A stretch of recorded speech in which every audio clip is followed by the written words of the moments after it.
तलाक हो जाती है, ब्रेकअप हो जाता है, कोई सच्चा अच्छा प्यार करने वाला इंसान होता है वो आपसे दूर हो जाता है। इसकी क्या वजूहात हैं, क्या इसका हल किया जाए?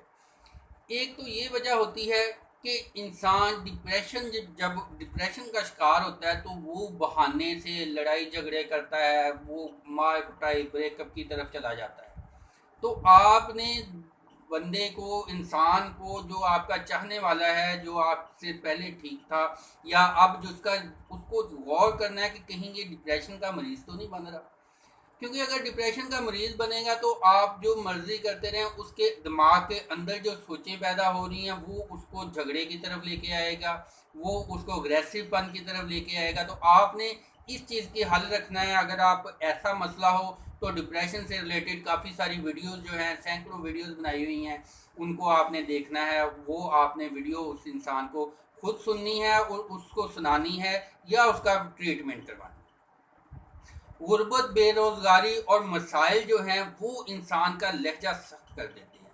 अगर ऐसे हालात हों तो आपने देखना है कि इंसान जो है, जो मर्द जो है, जो शख्स आपको चाहने वाला था लेकिन अब उसका रवैया बदल गया, कहीं वो इस किस्म के मसाइल में तो नहीं मुबतला। अगर वो इस किस्म के मसाइल में मुबतला है तो उसको आपकी हेल्प चाहिए, उसको आपकी नरमी और आपकी मोहब्बत और आपका तावन और साथ चाहिए। ना कि आप जैसे ही वो घर में एंटर हो आप अपने रोने धोने शुरू कर दें, खाना रख के बैठी हैं तब सारे मसाइल इकट्ठे शुरू कर दें। तो इससे वो और ज़्यादा डिप्रेशन में, टेंशन में जाएगा। नतीजे के तौर पे लड़ाई झगड़ा और ब्रेकअप हो सकता है। नंद, सास या लड़की के घर वाले रिश्तेदार, लड़के के रिश्तेदार जो हैं वो बहुत सारी ऐसी एक्टिविटीज़ में मुबतला होते हैं जो कि आपको लड़वाना चाह रहे होते हैं, या आपके खुशी में से खुश नहीं होते, या गैर दानिस्ता तौर पे वो बहुत सारे मसाइल का वजह बनते हैं।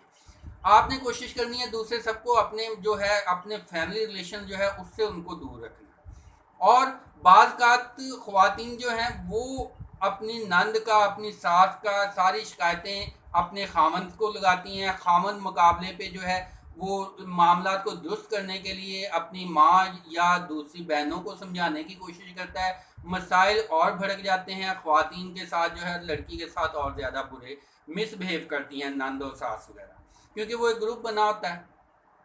लिहाजा कोशिश करनी चाहिए कि ऐसे मामला को बड़ी समझदारी से हैंडल किया जाए कि मुखालफत बढ़ने ही ना पाए, और अगर अगर बढ़ने पाए तो वो एक जितना उनका अग्रेसिव पन है वो एक निकाल लें तो उससे मामला कंट्रोल में हो जाए।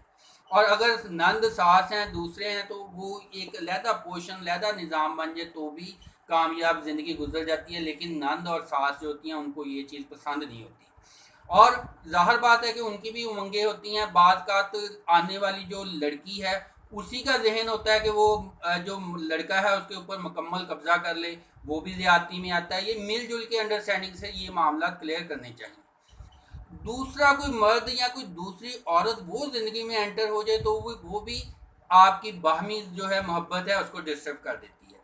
उस वक़्त को भी आपने बड़ी समझदारी से अगर हैंडल कर जाएँ तो आपकी लाइफ आगे फ्यूचर में बेहतर हो जाती है।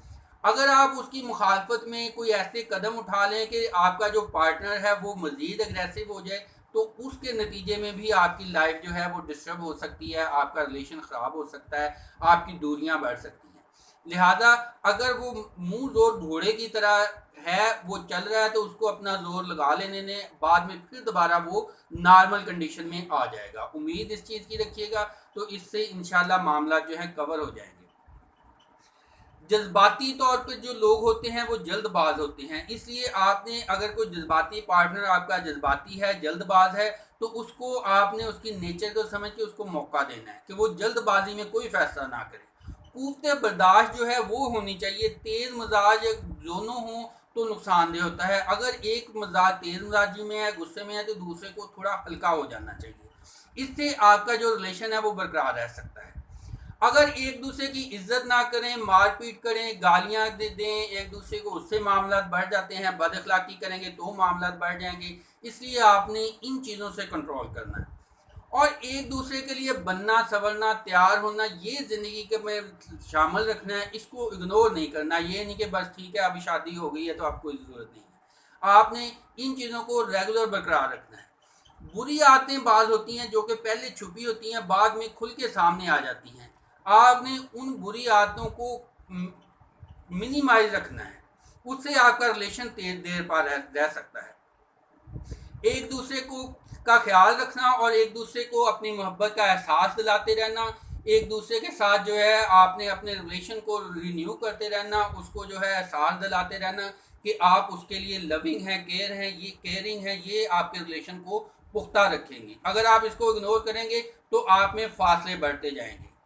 लिहाजा एक दूसरे के साथ फासला ना बढ़ने दें। ये हो जाता है कि बाद का जो है बीवी अपने चली गई जी नाराज़ होके, और टाइम बीच में ज़्यादा पड़ गया, उससे क्या हुआ कि कोई और औरत भी शामिल हो गई, मैक्सिमम चीज़ें शामिल हो गई जुदाई करने की, अलहदा करने की, वो नुकसानदेह होती है। तो आपने कोशिश करनी है कि कोई भी मामला जहाँ पे बिगड़े वहीं से उसको कवर कर लिया जाए। अगर आपका फिर एक दूसरे पे भरोसा और एतमाद जो है वो लाजमी हिस्सा है, यकीन एक दूसरे पे होना चाहिए। आपने एक दूसरे के यकीन को, एतमाद को ठेस नहीं पहुँचानी। जब आप इस तरह करना शुरू कर देते हैं तो वो भी एक दूसरे के शक व शुबहात पैदा करके दिल में मोहब्बत कम करता है और दूरियों का बायस बनता है। ये चीज़ ध्यान में रखें कि जो जहेज़ है, ऐसी चीज़ें जो हैं इंसानों के दिलों में को एक दूसरे के करीब नहीं करती, बल्कि आदतें और इंसान ही एक दूसरे के दिल को करीब करते हैं। मोहब्बतें अल्लाह ताला दिलों में डालते हैं, ज़बरदस्ती के ये सौदे नहीं होते। तो आपने इनको बड़े एहसन तरीके से निभाना है, तो यही आपकी मुश्किल कामयाब ज़िंदगी का सबब बनेगा, बायस बनेगा। वीडियो को रिपीट करके देखिएगा। अगर महसूस हो कि कहीं ये बुराइयां पैदा हो रही हैं, इनका जन्म हो गया है, तो आपने बड़ी केयर के साथ इनको डील कर लेना है। उससे आपकी ज़िंदगी पुरसकून हो जाएगी और आपका रिलेशन देर पा हो जाएगा। दुआ इसको आपने ज़्यादा से ज़्यादा शेयर करना है, ज़्यादा से ज़्यादा ख़वातीन, ख़ासकर मर्दों के लिए भी है, लेकिन ख़वातीन इसको ज़्यादा से ज़्यादा शेयर करें, दूसरों तक पहुँचाएँ, ताकि ये दूसरों के काम आए। और कमेंट्स में अच्छे अच्छे कमेंट्स लिखिएगा। मेरी नेक तमन्नाएँ आपके साथ हैं। दुआओं में याद रखिएगा।